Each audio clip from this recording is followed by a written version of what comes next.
Muy buenos días, hermanos, y gracias a todos por haber llegado temprano, ya a tiempo. Como siempre, el Papa nos da un descuento de 15 años por llegar tan temprano, 15 años del purgatorio. Entonces, pues todo será más fácil después.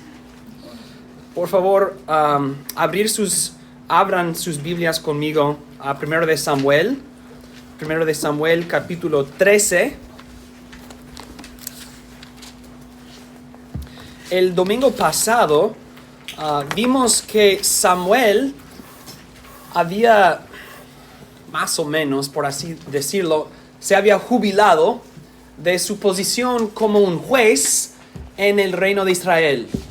Ahora tienen un rey para gobernar, para reinar, etc. Y ya no necesitan a Samuel para ser un gobernador o un juez en el reino. Él seguirá como un profeta y en cierto sentido como sacerdote en su intercesión y su instrucción, pero ya no va a gobernar. Y nosotros en este capítulo vamos a estudiar un conflicto, la guerra entre los filisteos e Israel. Y vemos que en 1 de Samuel 13 los filisteos tienen fortalezas y posiciones importantes de la estrategia en el reino de Israel. Los filisteos no están en su propio territorio y los israelitas en lo suyo. Los filisteos ahora están viviendo en el territorio de Israel y controlando a los israelitas. Y Saúl y su hijo, Jonatán, han iniciado una guerra para liberar a los israelitas. Y por eso hay un conflicto y una guerra entre los dos ejércitos. Si Israel ahora tiene un rey, y si los filisteos viven en el territorio de Israel y están controlando y gobernando, la pregunta sería, ¿qué va a hacer el rey? ¿Qué va a hacer el rey acerca de este problema? Que somos un país controlado por otro país, por los filisteos. Leamos entonces el capítulo, 1 de Samuel, capítulo 13, y luego lo estudiaremos en 4 puntos. 1 de Samuel, capítulo 13. Había ya reinado Saúl 1 año, y cuando hubo reinado 2 años sobre Israel, escogió luego a 3,000 hombres de Israel, de los cuales estaban con Saúl 2,000 en Micmas y en el monte de Betel, y 1,000 estaban con Jonatán en Gabaa de Benjamín, y envió al resto del pueblo cada uno a sus tiendas. Y Jonatán atacó a la guarnición de los filisteos que había en el collado, y lo oyeron los filisteos. E hizo Saúl tocar trompeta por todo el país, diciendo, oigan los hebreos.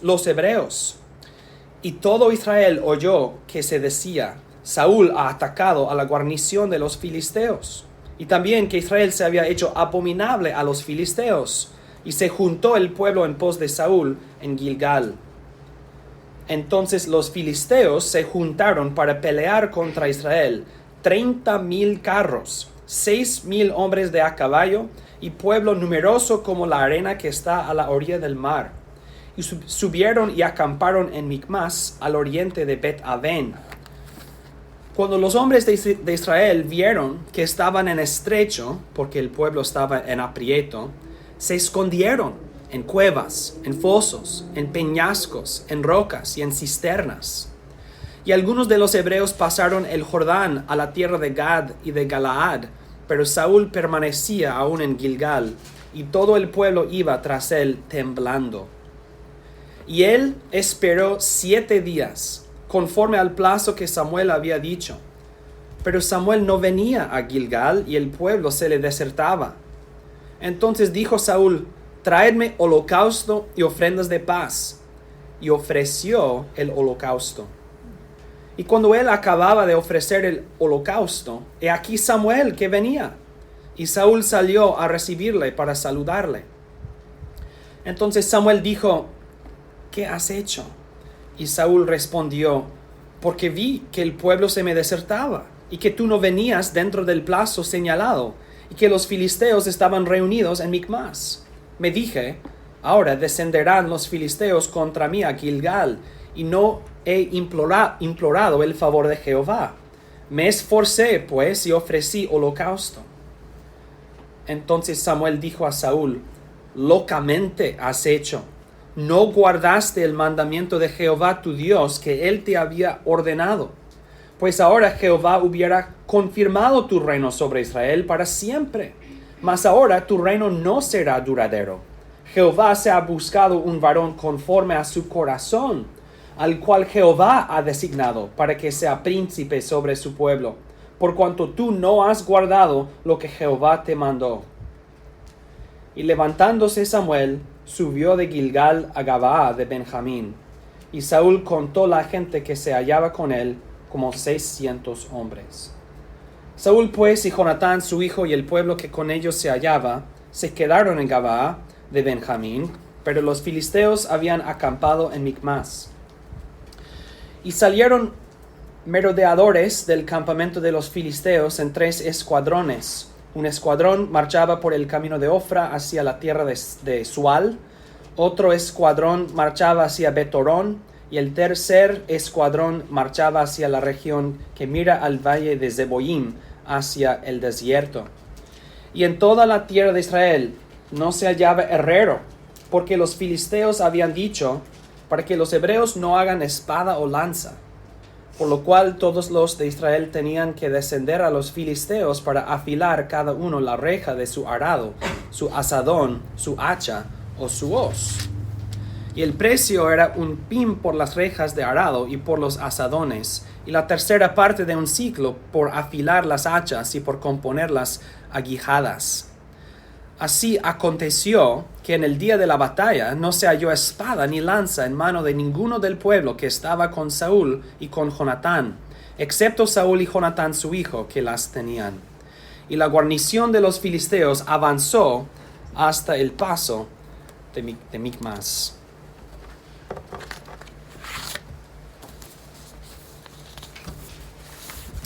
En el boletín ustedes encontrarán un mapa que describe varias cosas importantes.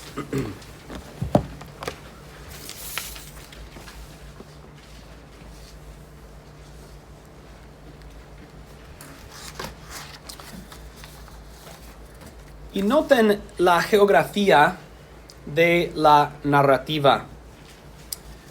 En el centro del país, más o menos el centro, vemos Micmas y Gibea o Gabaa, que son los dos lugares donde Saúl y Jonatán se habían establecido. 2,000 en Micmas, 1,000 soldados con Jonatán en Gabaa. Y al oeste había las 5 ciudades de los filisteos: Gaza, Ascalón, Asdod, Ecrón y Gat. Es el territorio de los filisteos. Entonces Micmas y Gabaa son como las ciudades más cercanas al territorio de los filisteos, y por eso el ejército de Israel se acampan allá. Pero los filisteos han enviado su ejército al mismo lugar. Y Jonatán había derrotado a los filisteos, una guarnición de los filisteos en Gabaa, que significa los filisteos están viviendo en el territorio de Israel, están controlando el territorio de Israel, y desde la perspectiva de los filisteos, Jonatán y Saúl han iniciado una insurrección contra el poder y el control de los filisteos.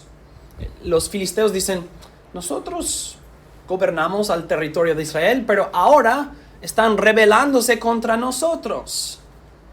¿Y qué hacen los filisteos? Dicen: vamos a enviar un ejército gigantesco para derrotar a los israelitas desde el primer momento. No queremos que esta rebelión crezca.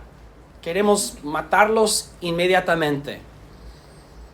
Y los filisteos tenían 30,000 carros. En el mundo antiguo, el carro era lo máximo en la guerra. No había algo más fuerte que el carro, porque son rápidos y el soldado en el carro es casi imposible matarlo. Él puede pasar por el campo de combate matando y matando con espada o lanza o arco. Y si no tienes un carro para atacar a su carro, pues no hay nada que puedes hacer más o menos. Los filisteos tienen 30,000 carros. Los israelitas no tienen ni espadas ni lanzas. Entonces, la desproporción entre los ejércitos son incomparables. Y el hecho que los israelitas no tenían ni espada ni lanza ni herrero significa el alcance del control de los filisteos. Tenían dominio completo sobre los israelitas en este momento. Y cuando los filisteos avanzan y acampan en Micmas para luchar contra Saúl, con este ejército muy grande, lo que hacen es que el ejército grande de los filisteos tiene el ejército de Saúl atrapado. 600 hombres de Israel contra miles y miles y miles de filisteos. Y así, con el ejército de Israel atrapado, pueden enviar escuadrones a otras partes, porque los 600 de Saúl no pueden hacer nada, no pueden salir para luchar contra los escuadrones, porque tienen que defenderse contra el ejército muy grande.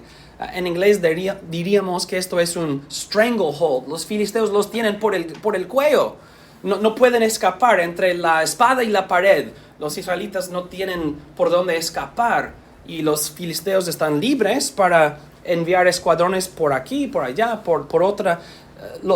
Envían sus escuadrones en diferentes direcciones para que sea imposible que los israelitas se defiendan.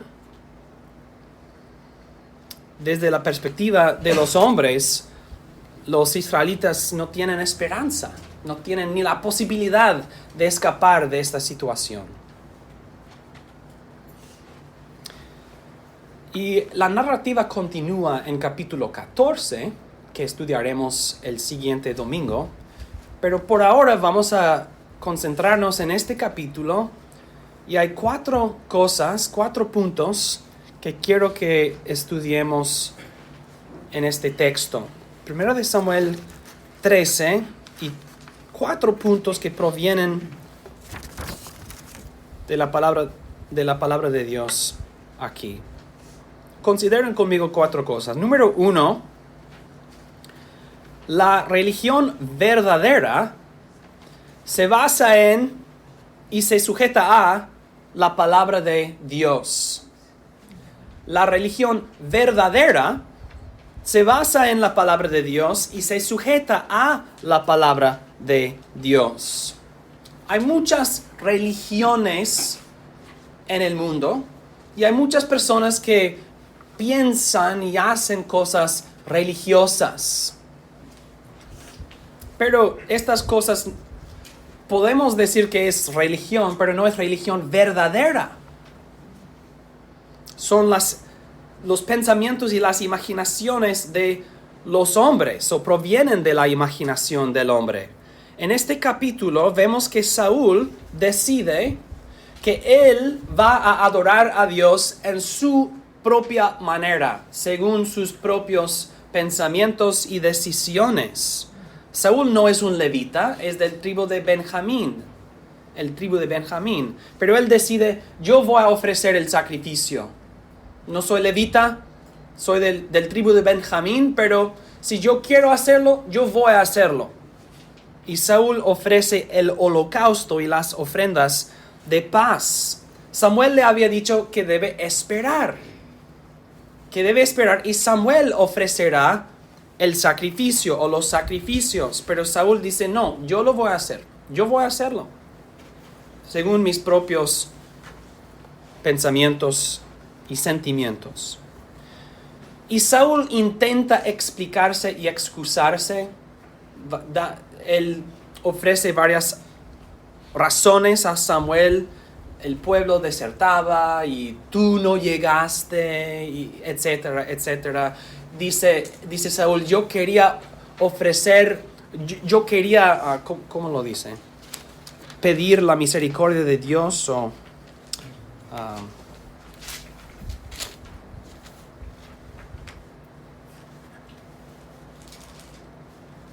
Sí, dijo, no he implorado el favor de Jehová. Solo quiero implorar el favor de Jehová.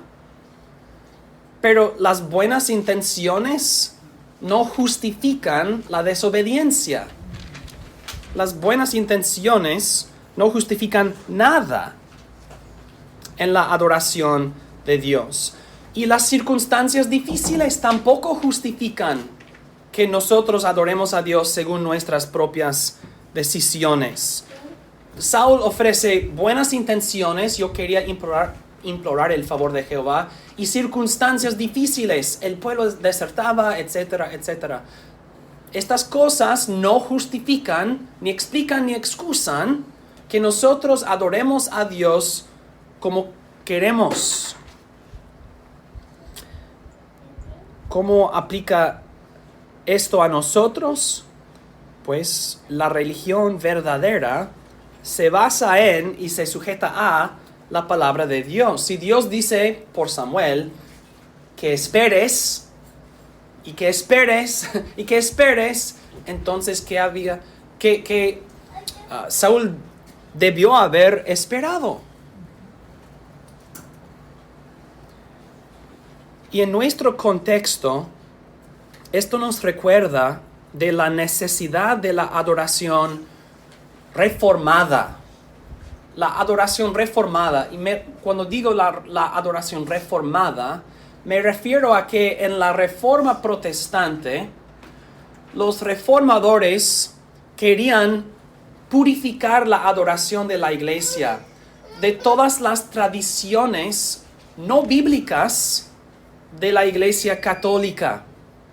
Para decir, lo que hacemos en la iglesia proviene de la palabra de Dios. Dios nos ha mandado que hagamos estas cosas y estas son las cosas que vamos a hacer.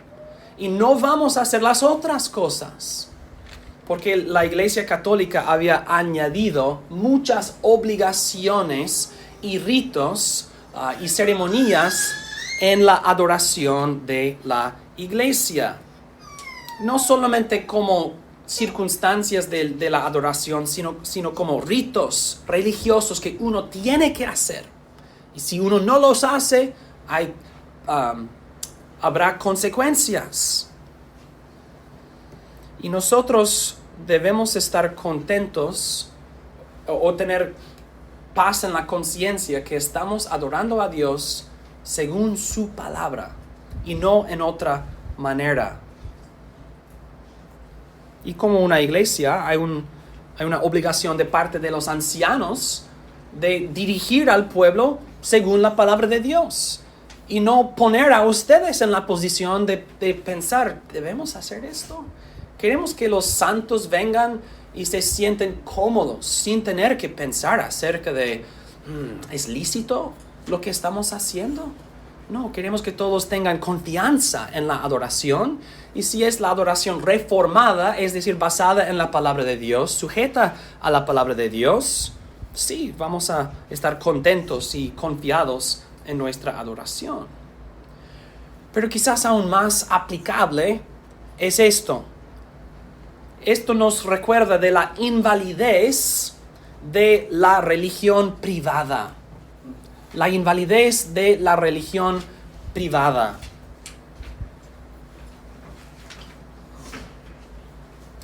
En nuestro país y en muchos países del mundo, tú tienes tu verdad y yo tengo mi verdad. Y tú tienes tu religión y yo tengo mi religión.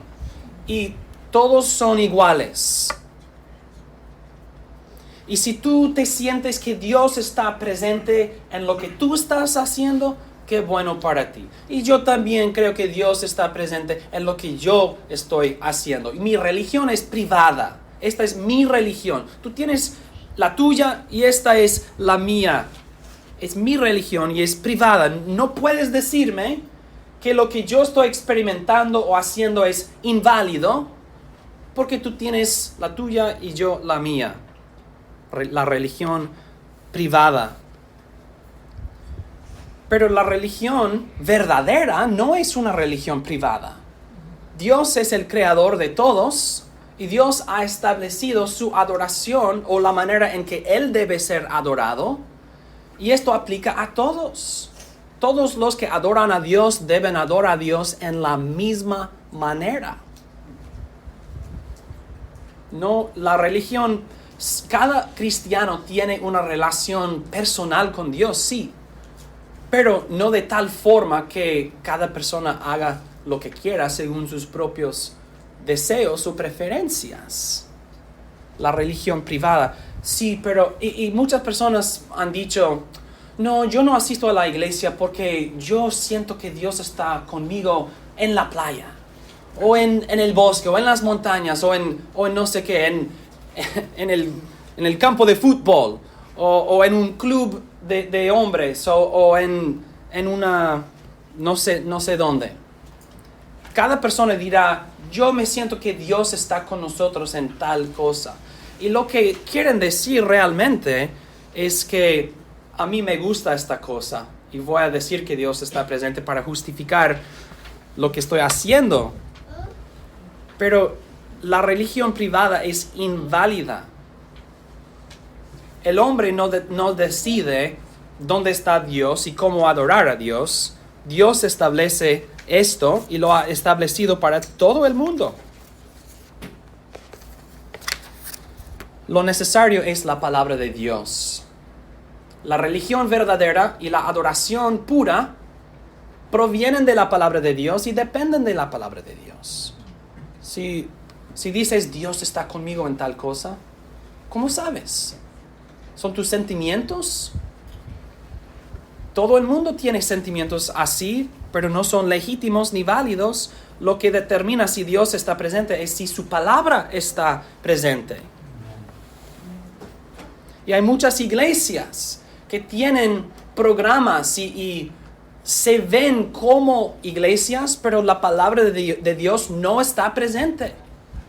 Entonces su religión no es la religión verdadera y su adoración tampoco es verdadera. Lo más importante para nosotros es que nosotros estemos persuadidos que adoramos a Dios según sus mandamientos y que apreciamos mucho su palabra y obedecemos su palabra y encontramos su presencia en su palabra y lo que Él en su palabra ha establecido. Entonces, si Dios ha dicho que debemos reunirnos el primer día de la semana, leer su palabra, adorarle en cánticos y salmos y más, y oír su palabra predicada y participar de la Santa Cena, sabemos si Dios ha ordenado estas cosas y por lo tanto son ordenanzas. Si Dios ha ordenado estas cosas, yo sé que Dios está presente en estas cosas y que Dios no está presente de la misma manera en lo que Él no ha ordenado. La religión verdadera se basa en y se sujeta a la palabra de Dios. Segundo, quiero animarles por recordarles que es imposible desarmar a un cristiano. Los israelitas no tenían ni espada ni lanza y no tenían con qué defenderse de los filisteos y sus ataques y su ejército grande, de 30,000 carros, 6,000 hombres a caballo y más. Eran desarmados completamente, tenían algunas herramientas de agricultura, pero no podían ni afilarlas. Aparte de irse al territorio de los filisteos y pagarles un precio muy grande, un precio inflado. Pero hermanos, como cristianos y como la iglesia, nuestros enemigos no pueden desarmarnos. No es posible. ¿Es posible quitar de un cristiano la coraza de la justicia, las sandalias de la paz del evangelio, o el escudo de la fe, la espada del espíritu o el yelmo de la salvación? ¿Podría un gobernador o un ejército llegar aquí y quitar de nosotros estas cosas?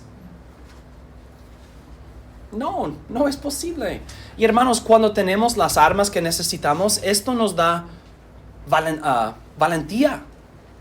Los israelitas, si tuvieran armadura y espadas y lanzas y arcos y flechas, los hombres se sentirían mucho más valorosos, ¿no? O valerosos. Valerosos. Porque tienen las armas necesarias para hacer la guerra. Nosotros tenemos las armas suficientes y poderosas para luchar contra nuestros enemigos. Si Saúl, milagrosamente, tuviera aviones de guerra, él no tendría miedo de los caballos y los carros de los filisteos, porque con un avión podría matar a todos. La fuerza de su arma, la fuerza de su espada, la fuerza de sus herramientas le da una confianza a uno. Pues nosotros tenemos la espada del Espíritu, que corta y divide hasta el ser del hombre. Y tenemos armas no de carne y sangre, sino del poder divino de Dios. Y nadie puede quitar estas cosas de nosotros. Yo creo que he mencionado esto no hace mucho tiempo, pero unos hermanos en Hawái, en enero, me contaron de sus familias, o una familia me contó de su familia en Rusia. Y las rusas, había rusas cristianas que fueron encarceladas por su fe y vivían en Siberia en circunstancias terribles, en una prisión de mujeres. Una prisión de mujeres, y eran rusas cristianas. Y el carcelero encontró que esas mujeres estaban tejiendo, pues su trabajo fue tejer, pero estaban tejiendo el evangelio de Juan con las telas y todo, con lo que tenían. Y entonces destruyeron todas esas copias del evangelio de Juan. Y las mujeres trabajaron juntos para comparar y asegurar que lo hicieron correctamente. Pero cada vez que destruyeron el evangelio de Juan, las mujeres hicieron otro. Y entonces los gobernadores llegaron y dijeron al carcelero: "Stop it. Hay que detener a esas mujeres. Hay que forzar ellas". Y el carcelero dijo: "No podemos. Ellas la tienen memorizada. No, ¿qué quieren que hagamos? No podemos hacer nada para interrumpir o detener a esas mujeres, esas cristianas. La tienen en su corazón. ¿Qué quieres que hagamos?". No fue posible desarmar a esas rusas cristianas. Y nosotros entonces, hermanos, si estudiamos la palabra de Dios y memorizamos la palabra de Dios, nos dará un poder y una valentía y armas que no se pierden y que no pueden ser desarmados, hermanos. Entre más que te dedicas a internalizar la palabra de Dios y así fortalecer tu fe, más preparado o equipado estarás para luchar y triunfar aún en las circunstancias más destituidas. Porque si se agotó el dinero, no hay dinero y las cosas son difíciles y hemos perdido todo, uno no pierde estas cosas. Los israelitas fueron desarmados por sus enemigos, pero nuestros enemigos no pueden desarmarnos. Pero ¿saben qué? El enemigo sí puede persuadirnos a dejar al lado nuestras armas. Él mismo no puede quitar de nosotros la espada del Espíritu, pero puede distraernos o tentarnos de tal manera que nosotros seamos negligentes con las armas que Dios nos ha dado. Entonces, es una cosa tener una espada, es otra cosa usarla o saber cómo usarla. Les animo entonces que no solamente que sepan el enemigo no puede desarmarte, pero tú puedes desarmarte. Sean entonces diligentes en estudiar y internalizar la palabra de Dios y apreciar mucho lo que Dios nos ha dado para defendernos y resistir a Satanás. Número 3. Dios requiere obediencia exacta y cuidadosa. Samuel le había dicho a Saúl: espera 7 días y cuando llego haremos el sacrificio. Saúl esperó 7 días, pero no 7 días completamente. El 7º día llegó Samuel y Saúl dijo: y tú no llegaste. Saúl quería inculpar a Samuel por la demora, pero Samuel llegó el 7º día. Saúl no esperó y Saúl decidió que él mismo iba a ofrecer el holocausto. Y por esta desobediencia, Samuel le dice a Saúl que Dios le ha quitado el reino.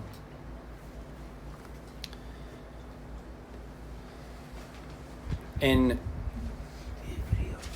versículo 14, Samuel dice: Jehová se ha buscado un varón conforme a su corazón. Y lo interesante es que esta narrativa y la conversación entre Samuel y Saúl a mí me suena como Dios hablando con Eva y Adán. Eva dando excusas, Adán dando excusas. Pero estas excusas no importan. Lo más importante es que Dios había dicho. Dios había dicho: no coman del árbol de la ciencia del bien y del mal. Esto es la única cosa que importa. No que se ve apetecible, ni que te dará conocimiento y sabiduría. Estas cosas no importan. Lo que importa es que Dios había prohibido que uno coma de este árbol. Así también Saúl, no importa si el pueblo desertaba, no importa si los filisteos acercaban, no importa si yo no había llegado. Lo que importa es que Dios había dicho por medio de mí: espera.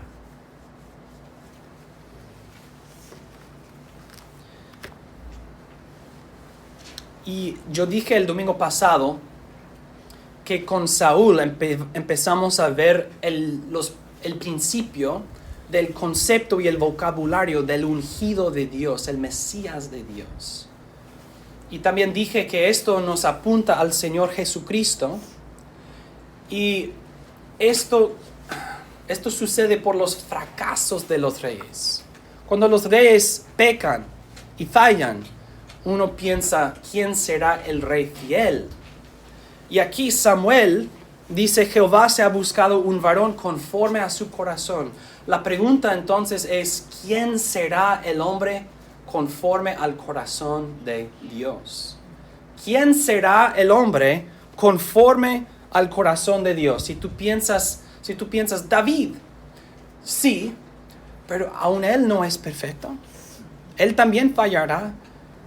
David sí es el cumplimiento de esto, pero mejor es un cumplimiento de eso.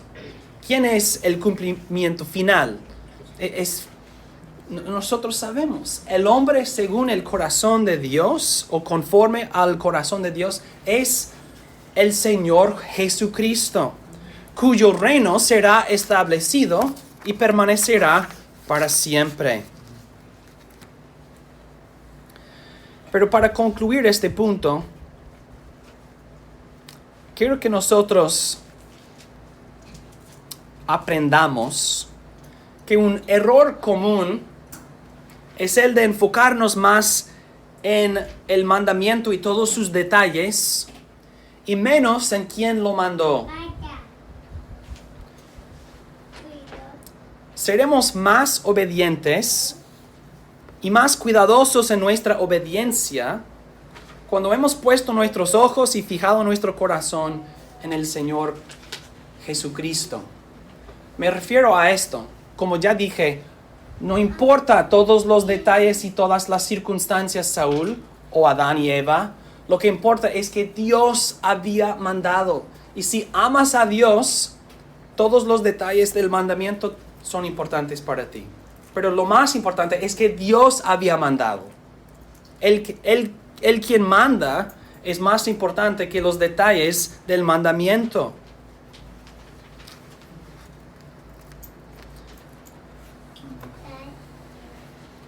Los mandamientos del Señor no son gravosos. Pero si nosotros tomamos por ligera a los mandamientos de Dios, el pecado más fundamental es tomar por ligero al Señor mismo. Debemos aprender del ejemplo de Adán y Eva y el ejemplo de Saúl, que Dios requiere obediencia exacta y cuidadosa, pero lo más importante es que amemos a Dios y luego que obedezcamos sus mandamientos. Número 4, finalmente. La fe vence la impaciencia e independencia. El problema de Saúl se ve como la desobediencia. Pero el problema antes de la desobediencia fue su falta de fe. Su falta de fe. En 1 de Samuel 7, casi la misma situación sucedió. Los filisteos avanzaron, invadieron con un ejército muy grande. Samuel convocó a todo el pueblo. Y mientras Samuel ofrecía el sacrificio, los filisteos atacaron, pero Dios tronó de los cielos, confundió a los filisteos y fueron derrotados completamente. Esta vez, Saúl no tiene paciencia para esperar. Entonces actúa independientemente. Es una falta de fe. Yo voy a hacerlo. Si Dios no va a hacer nada, yo voy a hacerlo. Si Dios no me va a librar de mi problema, yo voy a actuar. Si Samuel no está aquí, entonces pues yo tengo que hacerlo. Pero Saúl debió haber dependido del Señor y esperado con paciencia. Hizo exactamente lo que un rey no debe hacer. Dios en su ley había prohibido que los reyes de Israel acumulen caballos. ¿Qué? La cosa más importante para la guerra, Dios no permite que los reyes acumulen esto. ¿Cómo puede ser? Porque Jehová quiere que el rey sepa: Jehová defiende nuestra nación. Jehová nos preserva. Pero Saúl no ha aprendido esta lección, no cree esto. No actúa con fe, no tiene paciencia y actúa independientemente. Y para nosotros, hermanos, lo que revela la falta de fe en nosotros no es un día de aflicción, sino días de aflicción. Aflicciones prolongadas. Después de 7 días, en el último momento, Saúl perdió su paciencia y actuó en desobediencia. No el primer día, no el tercer día ni el quinto día, sino el séptimo día, después de días. Y nosotros, por un momento, podemos soportar la aflicción. Pero cuando Dios permite que esto sea prolongada, después de algunos días, nosotros sí caemos frecuentemente en la tentación de la falta de fe y la impaciencia. Pero ¿qué nos ayudará a mantener la paciencia? Tener paciencia. Y ser dependientes, confiados en Dios. Es la fe. Solamente la fe, creyendo que Dios es fiel, creyendo que Dios es sabio, creyendo que Dios cumplirá sus promesas. Porque si creemos en la fidelidad de Dios, esto nos sostendrá durante la aflicción y hasta el fin de la aflicción. Pero si somos impacientes e independientes, estamos evitando la única cosa que puede ayudarnos. Si actuamos sin fe en Dios, estamos evitando lo más importante para nuestra perseverancia. Saúl debió haber esperado hasta que todos los israelitas le habían abandonado. Si él era el único, debió haber esperado hasta el momento que los filisteos estaban acercándose para matarlo. Debió haber esperado. ¿Por qué? Porque él debió haber creído que Dios no permitirá que su ungido sea destruido por sus enemigos.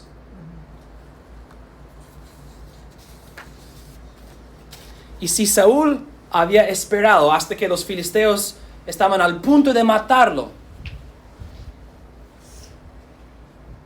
él habría sido una imagen clara del Señor Jesucristo en la cruz. Porque en la cruz todos los amigos de Jesús lo abandonaron. Todos sus enemigos corrieron para matarlo. ¿Tenía paciencia el Señor Jesucristo? Sí. ¿Era independiente el Señor Jesucristo? Ok, yo voy a hacerlo. No, al contrario. ¿Se vengó el Señor Jesucristo? ¿Voy a vengarme contra mis enemigos? No. Sufrió con paciencia hasta el fin, confiando hasta el fin, diciendo: Padre, en tus manos entrego mi espíritu. Si los filisteos hubieran atacado un rey confiado y paciente, todos habrían muerto. Dios los habría matado. Y si me dudan, vamos a ver el siguiente domingo en 1 Samuel 14, vamos a ver lo que Dios puede hacer cuando su pueblo confía en Él. Y Jonatán será muy diferente de su padre, Saúl. Entonces es por la fe que vencemos la impaciencia y la independencia. Por la fe obedecemos y obedecemos y obedecemos. Y perseveramos y perseveramos y perseveramos, porque confiamos que Dios nos librará, que Dios nos dará la victoria y Dios derrotará a todos nuestros enemigos. Y Él ha hecho esto en Cristo. Y Él nos llevará a la gloria hermosa de Jesucristo. Y hermanos, esto es la verdad para nosotros en todas las aflicciones, pero también para aquellos cuya aflicción termina en la muerte.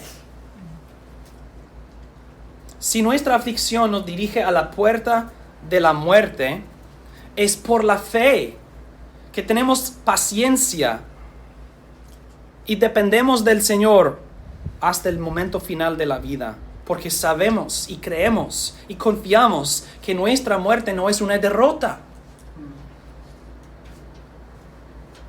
De hecho, nosotros nos aferramos completamente a esta verdad preciosa que la muerte no puede derrotarnos, porque Dios ha derrotado la muerte completamente, totalmente y públicamente en el Señor Jesucristo. Entonces, hermanos, por la fe, con paciencia y dependencia o confianza, vivan para Cristo y mueran en Cristo. Y no tengan miedo. No tengan miedo, hermanos. Es imposible desarmar a un cristiano cuya fe persevera hasta el fin porque confiamos en Dios hasta el fin. Y Dios es fiel y Dios es fuerte. Amén. Oremos.